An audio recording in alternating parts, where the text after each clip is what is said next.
The other day, a baby arrived in our living room. It's not what you're thinking. We're not adopting. It was actually our neighbors.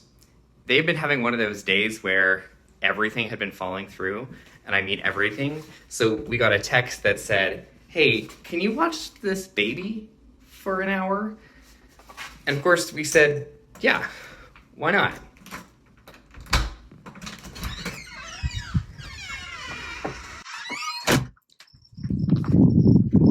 And 1 hour turned into two, and two turned into three, and three turned into five, and five turned into six. And 6 hours went by, and they picked up this precious 8-day-old baby. I had never held a baby that young before. I mean, usually you don't get to. I mean, if it's not yours or someone really close to you, to get to hold or care for it, I mean, we just cuddled. She slept. I spent the entire time terrified that her tiny lungs had stopped breathing because I couldn't really see the movement of her chest up and down. It was precious. We moved into our neighborhood about 2 years ago. We met our neighbors on either side. We got to know each other. We worked on constructing fences together, understanding how the community was playing out because it's a new one. But these neighbors, the ones who dropped off the baby, actually live about 10 houses down. And we kind of noticed them first because they were another gay couple, and there's not a lot of those. And so every time we passed each other, we did that secret queer to queer acknowledgement. I'm not allowed to tell you what it looks like, but it's real. But it took a long time, maybe like 6 months, to go from just that secret acknowledgement to, actually talking. And those few times talking led to numbers being exchanged and then arranging to hang out on porches to really get to know each other. And that's when we learned that they were in the process, like us, of becoming foster parents. We had someone close by that we could vent to when the process was being particularly stubborn, or just understand the small wins that you have in foster parenting that most people might not exactly understand. But it took 6 months to move from those initial moments to actually kindling a friendship. Small incremental steps that allowed that movement to take place. 2 years after our meeting led to that baby arriving at our doorstep, to that text, "Hey, I need some help." Now, don't get me wrong. I mean, we had each offered to help each other all the time, but none of us had actually really taken the other up on it, which is, I think, a pretty common thing, right?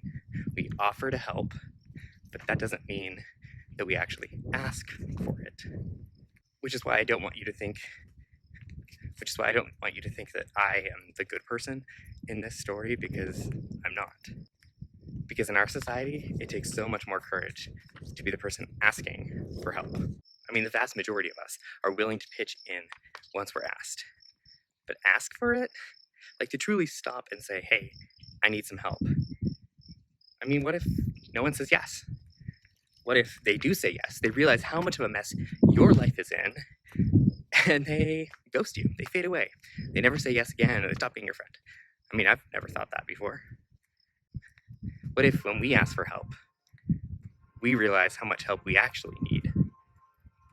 And so even the thought of asking for help pulls us too close to the edge.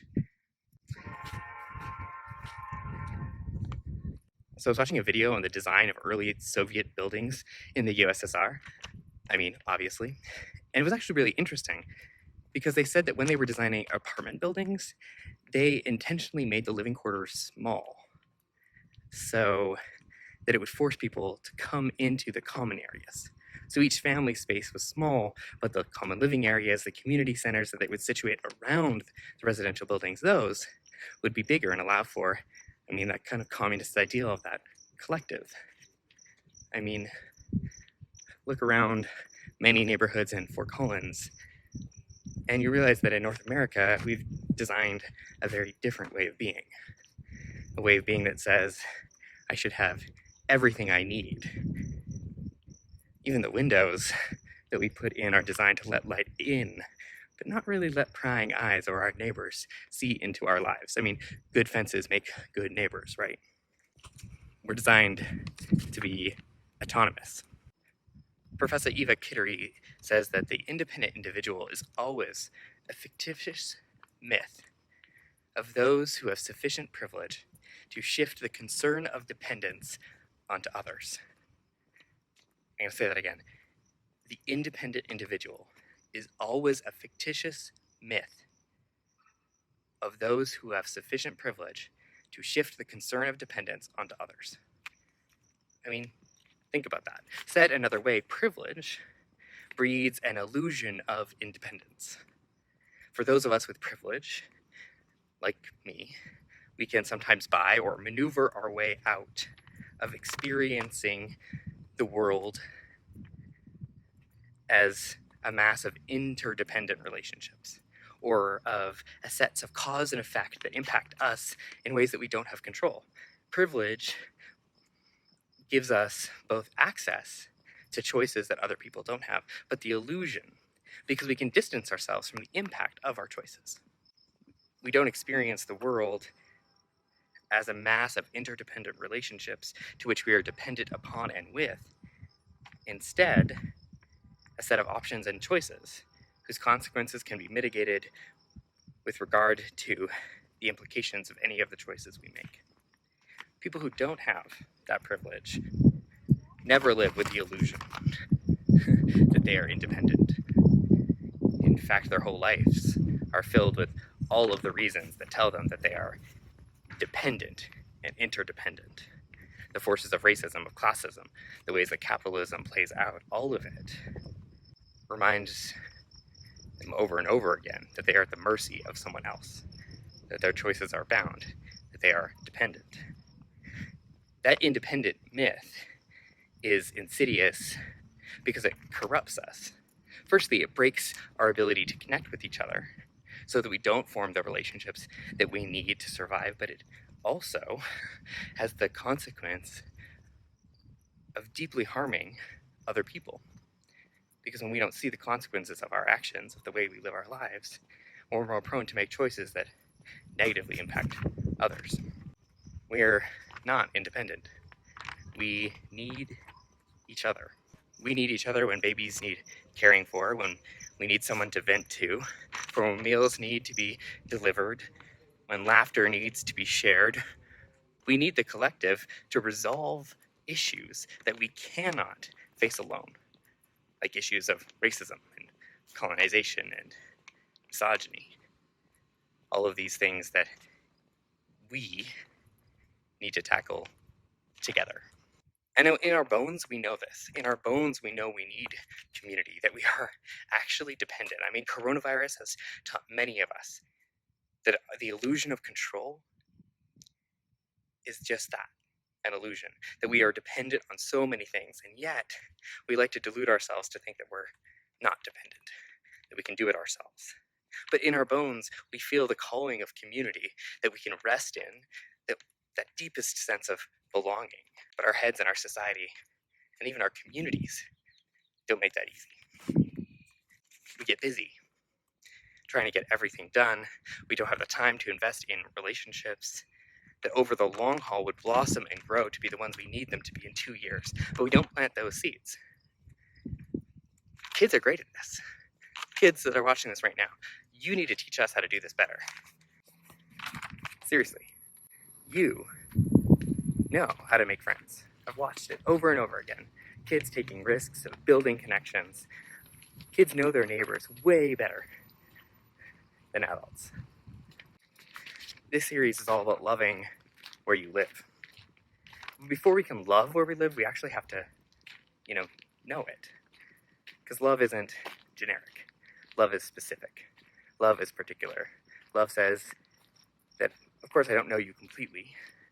It's never possible. But I do know the contours of your life. I do know about you. And I care about that. Before we can love, we have to know. And before we know, we have to notice. It's this most basic principle, right? I mean, I say it and it's not profound, and yet it sort of is. However, how often do we forget to notice? How often do we go past the same things over and over again and not notice something that was right in front of us? I've been trying to do this in my neighborhood, trying to notice things that I didn't notice before. Like the red-winged blackbirds that live in the kind of marshy flood mitigation ditch, or the Black Lives Matter signs that are appearing in windows. I noticed that more people are walking around and are smiling during COVID than they ever have before. Especially in moments like this, when so many of us are charged to change the world, we need to not just charge ahead. We need to take time to survey the world and listen, especially those of us who are white, like me. We need to listen to people of color and their experiences, not discount them or think that we have the solutions. We need to truly listen. There's a principle in permaculture that says you should spend a year getting to know all of the seasons of a piece of land before you make any major changes. Witnessing how the seasons dance, where the streams of water appear in the spring, the flowers that bloom, the insects that pollinate, the way beings move into space, the way life knits itself together. There's a lot of wisdom in that practice. It reminds us that each part depends on the whole. That we are not masters, but partners in tending to a whole that requires us all to play our parts. Now, our mission as a church is to unleash courageous love in northern Colorado and beyond, a love that is found when our stories, the stories of our neighbors, I mean our real neighbors, for one of our sources said we are called to love our neighbors as ourselves, that these stories are combined and conspire to risk the highest good. For us to be truly inviting courageous love, we have to start to know each other. And to know each other, we have to start to notice one another. At a time when addiction rates are rising, where loneliness is higher than it ever has been, where families are struggling, PSD is saying that the best case scenario this fall is having kids in classrooms 2 days a week. As white people are struggling to understand and people of color are exhausted from the grief of daily violence, we have to get proximate.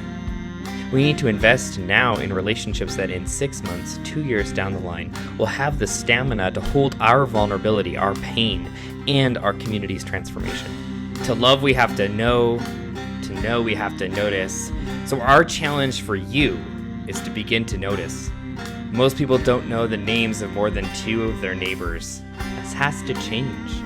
Most people can't name more than 5 species around their house. That has to change. We have to get proximate. So take the pledge.